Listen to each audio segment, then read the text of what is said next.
Hello जी, नमस्कार। हमने इससे पहले एक सीरीज की स्टार्टिंग की थी बायोस्टैटिस्टिक्स की, जिसे मैंने बताया था कि बायोस्टैटिस्टिक्स होता क्या है, इसके एप्लीकेशंस क्या हैं और इसके टाइप्स कितने होते हैं। तो मैंने लास्ट वीडियो में बताया था, जिसका नाम था इंट्रोडक्शन टू बायोस्टैटिस्टिक्स। उसमें बताया था कि जो बायोस्टैटिस्टिक्स है उसके दो ब्रांचेज हैं। पहला ब्रांच है जिसको बोलते हैं डिस्क्रिप्टिव स्टैटिस्टिक्स, और दूसरा है जिसे हम बोलते हैं इन्फरेंशियल स्टैटिस्टिक्स। डिस्क्रिप्टिव स्टैटिस्टिक्स के बारे में मैंने बताया था कि इसमें हम ऑर्गेनाइज कर सकते हैं, क्लासिफाई कर सकते हैं और एनालाइज कर सकते हैं डेटा को। तो अब हम क्या करेंगे, सीरीज वाइज चलेंगे, एक क्रम में चलेंगे और हम पहले पढ़ेंगे डिस्क्रिप्टिव स्टैटिस्टिक्स के बारे में। तो बच्चों, मैं हूं डॉक्टर नूतन प्रकाश विश्वकर्मा। ये मेरे क्रेडेंशियल्स हैं और मैं उम्मीद करता हूं कि अपनी जो भी मेरे पास नॉलेज है मैं उससे आपकी कुछ मदद कर पाऊंगा, क्योंकि स्पेशली जो बायोलॉजिकल साइंस के बच्चे होते हैं वो मैथ से घबराते हैं। तो स्टैटिस्टिक्स में उनको बहुत डर लगता है, बट बिलीव मी ये बहुत ही सिंपल सब्जेक्ट है। अगर आपको एडिशन, मल्टीप्लिकेशन, सब्सट्रैक्शन और डिवीजन आता है तो आपको स्टैटिस्टिक्स में कोई दिक्कत नहीं होगी। बड़े आराम से आप कोई भी एग्जाम में आप स्टैटिस्टिक्स के क्वेश्चन लगा पाओगे। तो चलिए हम आगे बढ़ते हैं। तो देखते हैं, इससे पहले कि हम डिस्क्रिप्टिव स्टैटिस्टिक्स में जाएं, हम चलो एक ये देख लेते हैं कि जो हमने डेटा बात किया था पहले की वीडियो में। अगर आपने वीडियो नहीं देखा है तो वापस जाके इंट्रोडक्शन टू बायोस्टैट देखिए और उसके बाद इस वीडियो पे आइए। तो कितने तरीके से डेटा, मैंने आपको बताया था कि दो तरीके का डेटा हो सकता है, एक होता है क्वालिटेटिव, दूसरा होता है क्वांटिटेटिव। अगर वो कंप्लीट इंटीजर होता है तो उसको हमने बोला था डिस्क्रीट, और अगर उसको हम डेसिमल में भी लिख सकते हैं तो हमने उसको बोला था क्वांटिटेटिव कंटिन्यूअस डेटा, हमने उसको बोला था। तो कितने तरीके से जो आप डेटा जो भी कलेक्ट करते हो उसको कितने तरीके से लिख सकते हो, चलो मैं देखते हैं। सपोज आपकी एक क्लास है, तो आपकी क्लास में हम क्या करते हैं, चलो मैं एक टेस्ट लेता हूँ और 50 मार्क्स का है ना। तो 50 मार्क्स में से जो आपके मार्क्स आते हैं तो देखते हैं उनको हम कितने तरीके से रिप्रेजेंट कर सकते हैं। तो मैं, ये पहला तरीका है, मैंने क्या किया, एक टेबल बनाई, उसमें रोल नंबर 1 से लेकर 10 तक लिख दिया और इसमें क्लियर लिख दिया कि रोल नंबर 1 के कितने मार्क्स हैं, रोल नंबर 2 के कितने मार्क्स हैं, रोल नंबर 3 के कितने मार्क्स हैं और रोल नंबर 10 के कितने मार्क्स हैं, है ना। तो ये एक तरीका हो सकता है जिससे हम डेटा को प्रेजेंट कर सकते हैं, स्टैटिस्टिकल डेटा को प्रेजेंट कर सकते हैं। यहाँ पर आप देख सकते हो कि यहाँ पर कोई भी ग्रुपिज्म नहीं किया है मैंने, कोई भी ग्रुप नहीं किया है हमने, इंडिविजुअली सारे रोल नंबर के मार्क्स रखे हुए हैं। तो आप देख सकते हो, तो इसको हम बोलते हैं, जब डेटा में कोई ग्रुपिज्म ना हो तो इसको हम बोलते हैं अनग्रुप डेटा या इंडिविजुअल डेटा सीरीज। ठीक है। दूसरा क्या तरीका हो सकता है, मैं दूसरे तरीके से कैसे प्रेजेंट कर सकता हूँ, देखिएगा यहाँ पर ध्यान से कि मैंने क्या किया, थोड़ा बहुत चेंज किया है। क्या चेंज किया है, आप देखिए कि मैंने मार्क्स लिख दिए हैं और ये लिख दिया है कि कितने बच्चे हैं जिनको 21 मार्क्स आए हैं। तो आप पहले टेबल को देखिए, पहले टेबल को ही मैंने मॉडिफाई किया है आपको समझाने के लिए। तो आप देख सकते हैं रोल नंबर 1 के पहले टेबल के हिसाब से रोल नंबर 1 के भी 21 मार्क्स थे और रोल नंबर 7 के भी 21 मार्क्स थे। तो मैंने यहाँ पर ग्रुपिज्म कर दिया है और ये टेबल की साइज थोड़ी छोटी कर दी है और ये लिख दिया है कि 21 मार्क्स जो आए वो कितने बच्चों के आए, दो बच्चों के आए। मतलब जो फ्रीक्वेंसी है वो दो है। 31 मार्क्स पाने वाले एक बच्चे, 39 मार्क्स पाने वाले आप देख सकते हो रोल नंबर 6 था पहले केस में और रोल नंबर 3 भी था। तो इस तरह से आप देख सकते हो, मैंने इस तरह से रिप्रेजेंट कर दिया कि नंबर ऑफ स्टूडेंट्स कितने हैं जिनको 21 मार्क्स आए, 39 मार्क्स पाने वाले कितने बच्चे थे। तो यहाँ पर मैंने कुछ फ्रीक्वेंसी की बात कर ली। मतलब क्या हुआ, डेटा जो हमारा टेबल था वो थोड़ा सा छोटा हो गया। तो मैं इस तरह से भी डेटा को प्रेजेंट कर सकता हूँ। तो जब भी कभी आपको वैल्यूज मिले और उसकी फ्रीक्वेंसी मिले तो इसको हम बोलते हैं ग्रुप्ड या डिस्क्रीट डेटा सीरीज। आप पहचान लीजिए, जब भी आपका डेटा हो प्लस उसकी फ्रीक्वेंसी दी हो तो इसको हम बोलेंगे ग्रुप्ड या डिस्क्रीट डेटा सीरीज। मैं वीडियो हिंदी में बना रहा हूँ क्योंकि हमारे जो ऑडियंस है वो यूजी के बच्चे हैं जिनको इंग्लिश में थोड़ी दिक्कत होती है। तो इसलिए जो वीडियो है मैं वो हिंदी में बना रहा हूँ ताकि सबको समझ में आए। इंग्लिश में अलग से बाद में बनाऊंगा। तो देख सकते हैं ग्रुप या डिस्क्रीट डेटा सीरीज में आपको डिफरेंस पता चल गया होगा। मैं तीसरा इसको और कुछ करना चाहूँ, एक अलग तरीके से रिप्रेजेंट करना चाहूँ तो देखिए कैसे कर सकते हैं। यहाँ पर देखिए कैसे कर सकते हैं। यहाँ पर मैंने एक रेंज दे दी, एक क्लास इंटरवल बोलते हैं इसको। तो जो क्लास इंटरवल है यहाँ पर देख सकते हैं जो मार्क्स है वो 10 to 20 के बीच में, इसी को मैं देखिएगा आप इस टेबल में आप देखोगे तो आपको पता चल जाएगा कि 10 से 20 के बीच में कितने लोगों के मार्क्स हैं। तो आप देख सकते हो कि 10 to 20 के बीच में मार्क्स पाने वाले अगर आप देखोगे इस टेबल को देखिए आप, सो 10 to 20 के बीच में कोई भी बच्चा नहीं है, किसी के भी मार्क्स नहीं है। तो मैंने क्लास इंटरवल रख दिया कि 10 to 20 के बीच में कितने मार्क्स हैं, वो 0 बच्चे हैं, एक भी बच्चे के मार्क्स जो हैं वो 10 से 20 मार्क्स के बीच में नहीं है। अगर हम 20 से 30 के बीच में कितने बच्चों के मार्क्स हैं तो प्रीवियस टेबल पे जाएंगे। सो 20 to 30 के बीच में आप देखेंगे ये 21 है, ये पहला और जो 20 to 30 के बीच में, और दूसरा आप देखें यहाँ पर एक और है, ये 21 है। तो इसका मतलब दो ही बच्चे ऐसे हैं जिनके जो मार्क्स हैं वो 20 to 30 के बीच में। ऐसे 30 to 40 को आप ध्यान से देखेंगे तो 30 to 40 में 3 बच्चे मिलेंगे और 40 से 50 के बीच में 5 बच्चे मिलेंगे।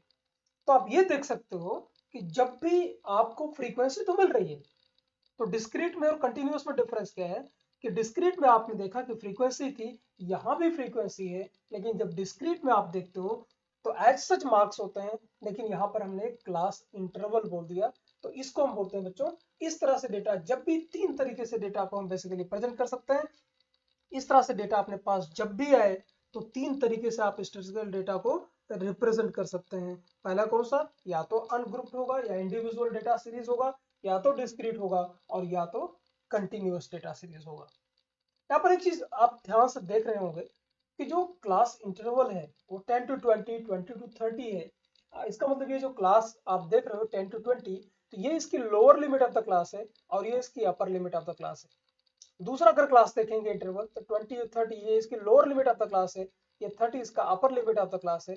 तो पहले क्लास इंटरवल का जो अपर क्लास लिमिट है वो दूसरे क्लास इंटरवल के लोअर क्लास लिमिट से ओवरलैप करती है। तो जब भी कभी ऐसा हो आपको मिले, ऐसा केस कभी भी आपको मिले कि अपर लिमिट दूसरे पहले की दूसरे के लोअर लिमिट से ओवरलैप करे, सेम हो, तो इसको बोलते हैं एक्सक्लूसिव क्लास इंटरवल। आपको इस तरह से एग्जाम में जब भी कोई प्रॉब्लम मिलेगी तो आप डायरेक्टली कैलकुलेशन पे आगे बढ़ सकते हो, मैं आगे बताऊंगा आपको कैसे। अगर कभी ऐसा हो तो एक्सक्लूसिव, इसको एक्सक्लूसिव क्लास इंटरवल बोलते हैं। देख सकते हो आप 150 एग्जांपल देखिए, एक्सक्लूसिव क्लास इंटरवल और इंक्लूसिव क्लास इंटरवल को भी हम देख लेते हैं क्योंकि आगे चल के हमको काम आने वाला है। तो कॉन्सेप्ट हम पहले डिस्कस कर लेते हैं।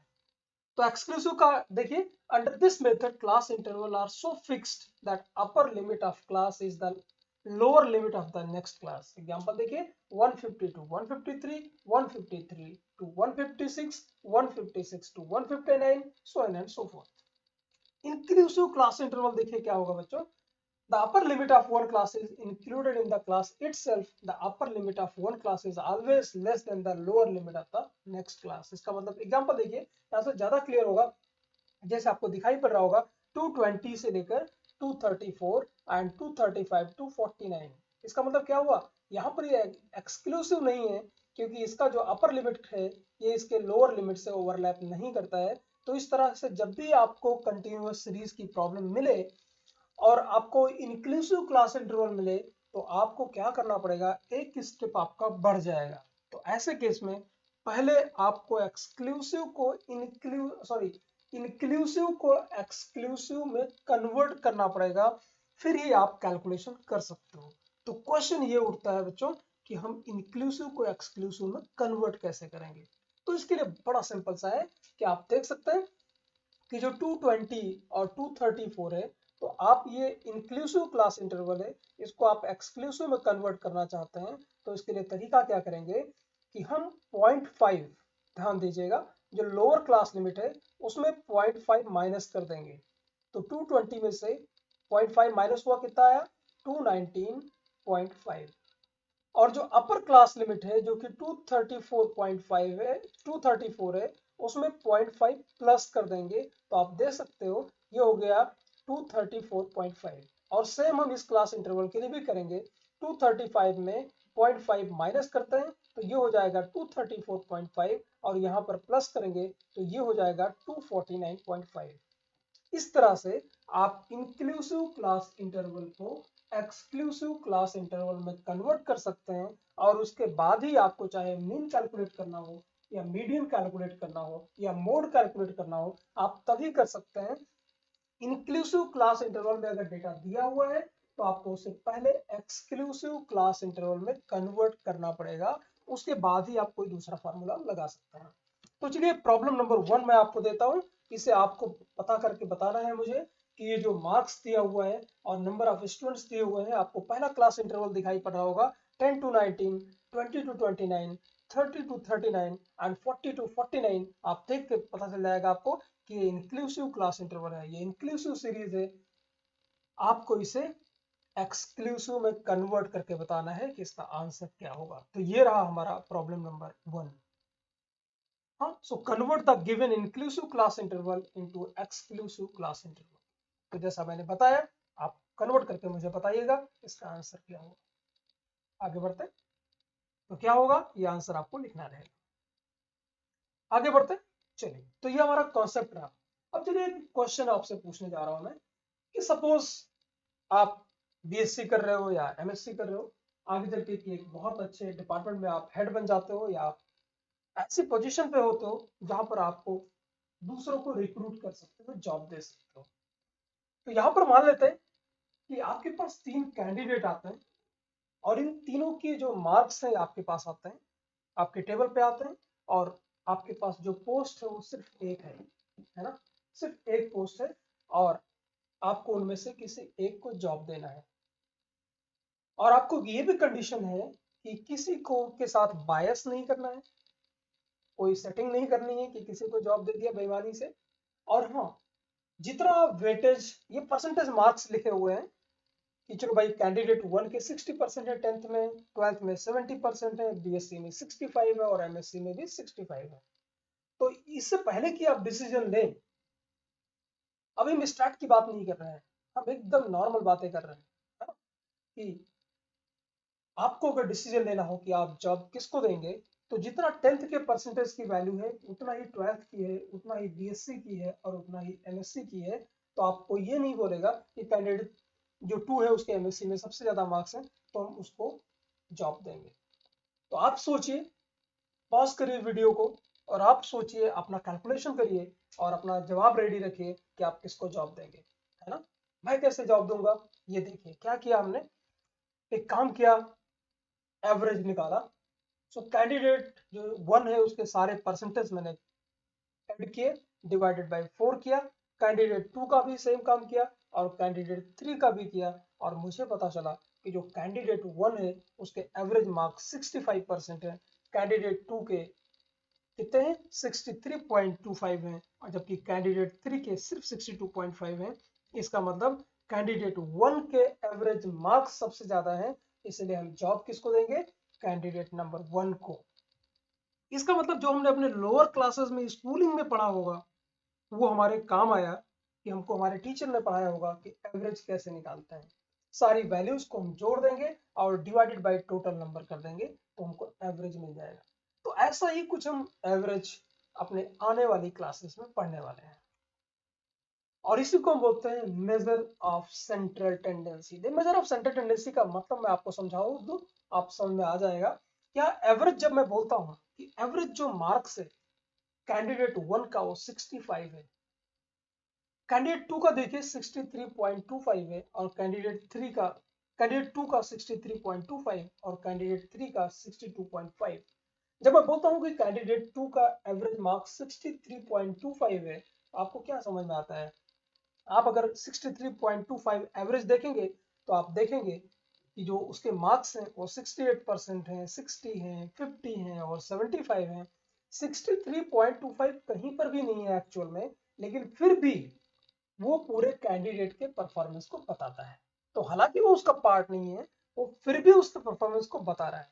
तो इसी को बोलते हैं सेंट्रल टेंडेंसी। ऐसी वैल्यू जो पूरे जो भी आपका डिस्ट्रीब्यूशन है उन सबको रिप्रेजेंट करे, उसको बोलते हैं क्या, सेंट्रल टेंडेंसी। जैसे आपकी क्लास की अगर हाइट मेजर करें, आप मेजर करें क्लास की हाइट, आपकी क्लास में सपोज मान लें 100 बच्चे हैं, और उनकी क्लास को अगर मेजर करें तो आप देखोगे कि 4 फीट वाले बहुत कम लोग होंगे और 6 फीट वाले भी बहुत कम होंगे। जो मेजॉरिटी होगी वो 5.5, 5.6 इनके आसपास ज्यादा होगी, है ना। तो इसका मतलब नेचर भी एक काम करती है कि एक सेंट्रल वैल्यू के आसपास एक जो मिड की वैल्यू होती है वो ज्यादा होती है। बहुत कम लोग भी जिनकी हाइट 4 फीट है वो भी बहुत कम होंगे, और जिनकी हाइट 6 फीट या उससे ऊपर होगी वो भी बहुत कम होंगे।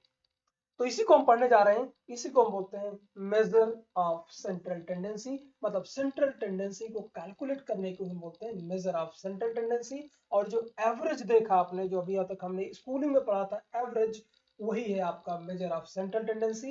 लेकिन अभी तक हमने सिर्फ एवरेज के बारे में जाना था, अब हम हायर क्लासेस में जानेंगे कि एवरेज के भी कितने सारे टाइप्स होता है। तो देखिएगा, मेजर ऑफ सेंट्रल टेंडेंसी की अगर हम डेफिनेशन देखें, so the value of the figure which represent the whole series is neither the lowest value in the series nor the highest, but it lies somewhere between these two extremes। मतलब ऐसी value होती है जो कि ना सबसे कम होती है ना सबसे ज्यादा होती है, कहीं ना कहीं बीच में होती है। और देखिए डेफिनेशन इसकी, दूसरे डेफिनेशन देखिए, a measure of central tendency is a typical value around which other figure congregate। मतलब एक ऐसी टिपिकल वैल्यू होती है कि जो बाकी वैल्यूज हैं वो उसी के आसपास होती हैं।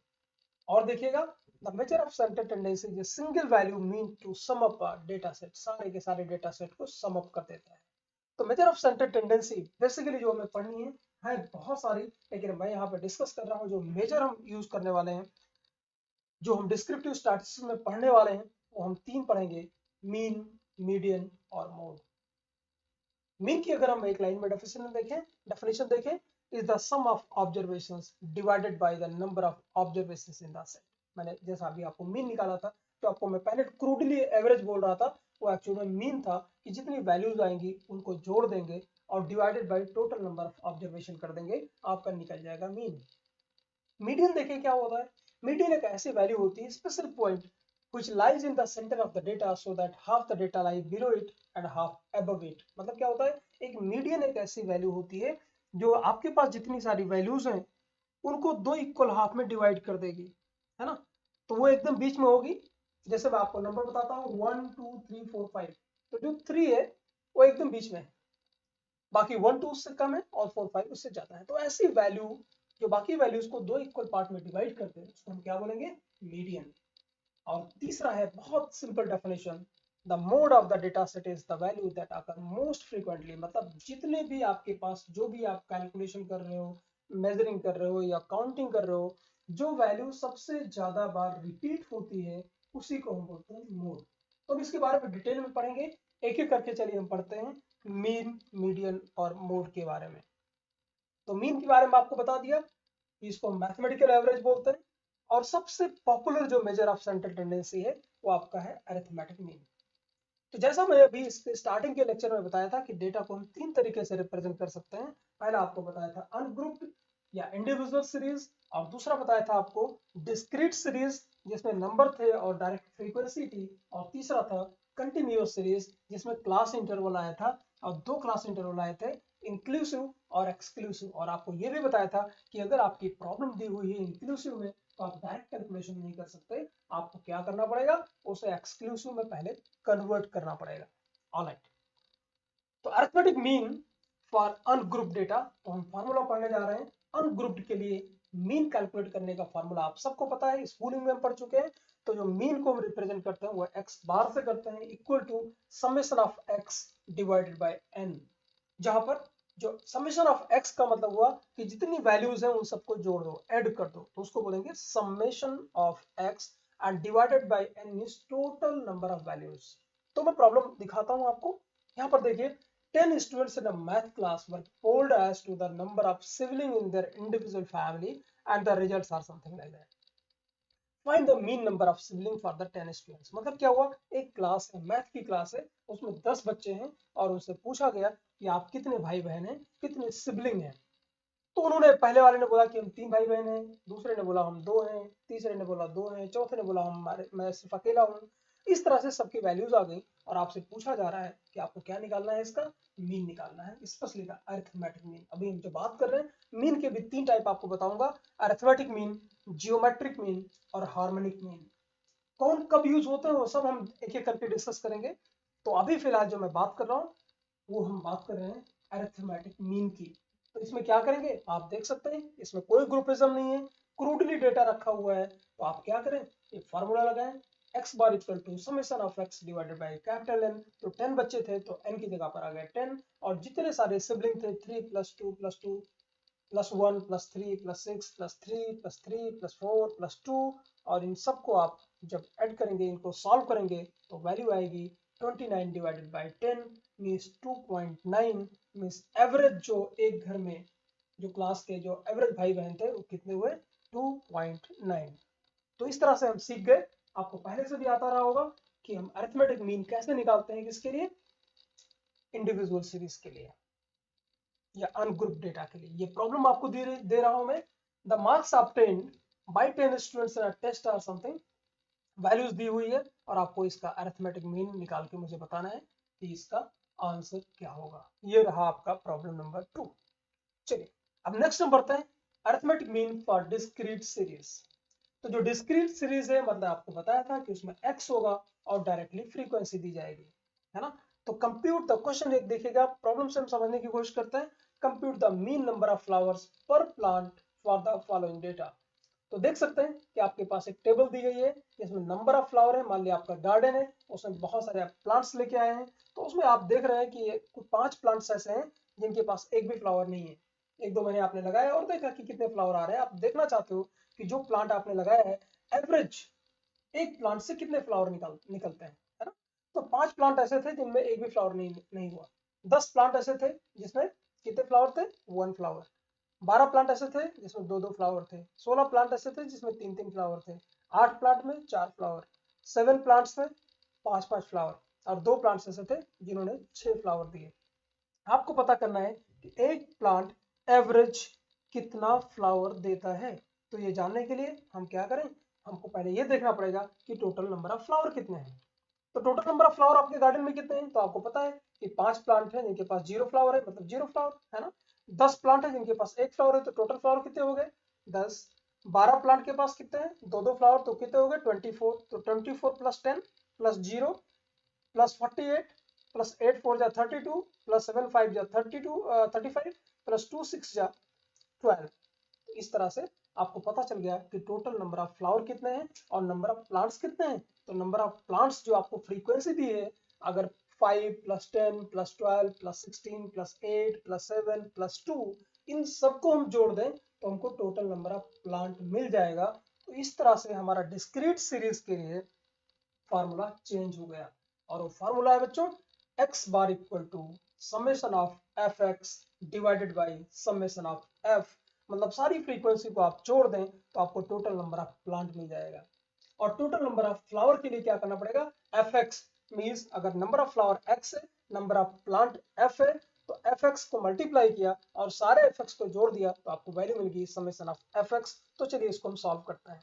कैसे किया, number of flower x, number of plant f, तो आपको क्या चाहिए, यू नीड fx, और fx का सम, तो 0 5 जा 0, 1 10 जा 10, 2 12 जा 24, 3 16 जा 48, 4 8 जा 32, 5 7 जा 35, 6 2 जा 12। तो ये fx की इंडिविजुअल वैल्यूज हैं। अगर इन सबको मैं जोड़ दूं जैसा मेरा का फार्मूला चाहिए था, तो लिख दिया समेशन ऑफ fx, ये आपका आ गया 161, और summation of f total number of plant थे डिवाइडेड बाय 60, तो आपको वैल्यू मिली 2.68।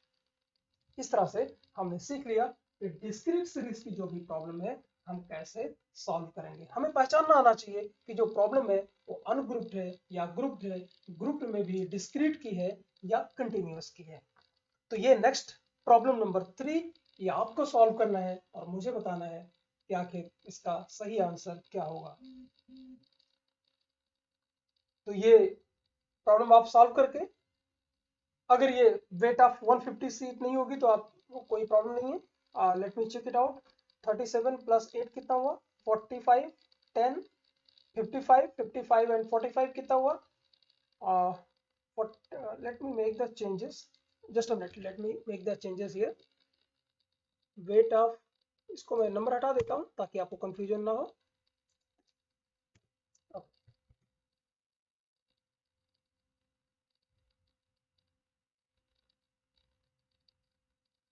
तो जो भी जितने भी नंबर ऑफ सीट्स हैं आपको उनका क्या करना है, उनका निकालना है, आपको मीन निकालना है, ठीक है। तो ये आपका जो वेट इन केजी है वो x है और जो फ्रीक्वेंसी है वो आपका f है। तो आप इसका प्रॉब्लम का सोल्यूशन निकाल के मुझे बताएंगे कि इसका आंसर कितना आएगा। चलिए तो आगे बढ़ते हैं। तो हमने दो दो देख लिए, मीडियन मीन के कितने देख लिए, दो प्रॉब्लम सॉल्व कर लिए। पहला किसके लिए, अनग्रुप के लिए, और दूसरा किसके लिए, डिस्क्रीट के लिए। अब हम नेक्स्ट पढ़ने जा रहे हैं arithmetic mean for continuous series. तो arithmetic mean for continuous series में देखिएगा, जब भी आपको क्लास इंटरवल दिया जाए, जैसे एग्जांपल देखिए, प्रॉब्लम आपको दी हुई है, मैं सीधा प्रॉब्लम से समझाता हूं आपको, फिर उसके बाद हम किस पे आएंगे, फार्मूला पे आएंगे। तो प्रॉब्लम देखिए, in study of a patient the following data are obtained, find the arithmetic mean. कोई भी स्टडी पेशेंट्स पे की गई होगी, तो जीरो कोई जो केस होगा, डिजीज होगी, तो ऐसे 0 to 10 के बीच में जो बच्चे हैं वो 6 केसेस थे, 10 to 20 के बीच 8 केसेस थे, 20 to 30 के बीच 7 और 30 to 40 के बीच 4। और आपसे पूछा जा रहा है कि अरिथमेटिक मीन क्या है नंबर ऑफ केसेस का। ठीक है, तो कैसे करेंगे, यहाँ पर ऑब्वियस है, थोड़ा सा हमको मॉडिफाई करना पड़ेगा। तो फार्मूला जो है वो पहले से थोड़ा मॉडिफाई होगा। आप याद करिए, जब हमने इंडिविजुअल के लिए बात किया था तो उसमें बताया था summation of x divided bye n। जब हमने डिस्क्रीट के लिए बात किया तो बताया summation of fx divided by summation of f। और यहाँ पर थोड़ा सा चेंज, यहाँ पर हो जाएगा summation of fm divided by summation of f। तो अब क्वेश्चन ये उठता है कि यहाँ पर m क्या है, तो m बोलते हैं मिड पॉइंट। मिड पॉइंट कैसे निकलेगा देखिएगा। और इससे पहले मैंने आपको बताया था, आपको ये जरूर देखना पड़ेगा कि जब भी आप कंटिन्यूअस सीरीज की बात करेंगे तो आपको ये देखना पड़ेगा कि ये एक्सक्लूसिव है या इंक्लूसिव है। तो आप देख सकते हो कि किसका दिया हुआ है, एक्सक्लूसिव का दिया हुआ है, तो आपको कोई चेंज करने की जरूरत नहीं है। तो क्या करेंगे, सीधा मिड पॉइंट कैसे निकालेंगे देखिएगा। क्लास इंटरवल मैंने लिख दिया 0 to 10, 10 to 20, 20 to 30 and 30 to 40। और मिड वैल्यू कैसे निकालेंगे मैं आपको ओरली बता रहा हूँ। मिड वैल्यू निकालने के लिए बड़ा सा सिंपल है कि lower limit of the class plus upper limit of the class divided by 2। So 0 plus 10 divided by 2 हो जाएगा 5, 10 plus 20 divided by 2 हो जाएगा 15, 20 plus 30 divided by 2 हो जाएगा 25, 30 plus 40 divided by 2 हो जाएगा 35। और फ्रीक्वेंसी तो आपको ऑलरेडी दी हुई है। तो ये अब आपको क्या चाहिए, आपको फार्मूला के हिसाब से चाहिए समेशन ऑफ एफ एम। तो पहले एफ एम निकाल देते हैं। तो एफ एम हो जाएगा 5 6 जा 30, 15 8 जा 120, 25 4 जा 100 एंड 35 2 जा 70। तो अब सारे एफ एम को आप जोड़ दीजिए, समेशन ऑफ एफ एम हो जाएगा आपका 320 और समेशन ऑफ एफ हो जाएगा 20। इस तरह से आपने देखा 320 डिवाइडेड बाई 20 इक्वल टू 16। तो इस तरह से हमने सीख लिया पूरी तरीके से अरिथमेटिक मीन। बहुत ही सिंपल तरीके से हमने सीखा कि अरिथमेटिक मीन हम कैसे निकालेंगे, चाहे वो अनग्रुप हो या डिस्क्रीट की प्रॉब्लम हो या कंटिन्यूअस की प्रॉब्लम हो। एक प्रॉब्लम देता हूं, प्रॉब्लम नंबर 4। इसका आंसर आपको मुझे निकाल के बताना है। In study of an patient the following data are obtained, find the arithmetic mean. ये आपको बताना है कि प्रॉब्लम नंबर 4 का सलूशन क्या होगा। आप देख सकते हो कि ये मैंने जानबूझ के ये प्रॉब्लम किसकी दी हुई है, इंक्लूसिव है या एक्सक्लूसिव है। ये इंक्लूसिव है तो हम इसका मिड वैल्यू कैलकुलेट नहीं करेंगे, पहले इसको हम कन्वर्ट करेंगे एक्सक्लूसिव में। और एक्सक्लूसिव में कन्वर्ट करने के बाद में हम फार्मूला लगाएंगे summation of f m divided by summation of f. और जो आपका आंसर होगा वो आप कैलकुलेट करिएगा और मुझे बताइएगा कि इसका आंसर क्या होगा। तो आज इस वीडियो में हमने देखा, कुछ कॉन्सेप्ट पढ़े, बेसिक कॉन्सेप्ट पढ़े। मेजर ऑफ सेंट्रल टेंडेंसी होता क्या है, कितने मेजर ऑफ सेंट्रल टेंडेंसी हमें पढ़ने हैं। और हम नेक्स्ट वीडियो जो पार्ट 2 बनाने वाला हूँ मेजर ऑफ सेंट्रल टेंडेंसी का, उसमें हम बात करेंगे अबाउट मीन। तो हमने खत्म कर दिया, अब हम बात करेंगे मीडियन की और मोड की। तो आप वेट करिए पार्ट नंबर 2 का। अगर ये वीडियो आपको पसंद आया हो तो आप इसे शेयर करिए, लाइक करिए, ताकि जितने बच्चे हैं जो स्टैटिस्टिक्स में स्ट्रगल कर रहे हैं, स्पेशली जो लाइफ साइंस के बच्चे हैं, उनको एकदम आसान शब्दों में उनको बायोस्टैटिस्टिक्स समझ में आ जाए। तो जो अच्छी एजुकेशन है उसे फैलना चाहिए। तो आप अपने जान पहचान के लोगों में जरूर शेयर करें। Thank you very much. बहुत ही जल्दी हाजिर होता हूँ पार्ट 2 के साथ।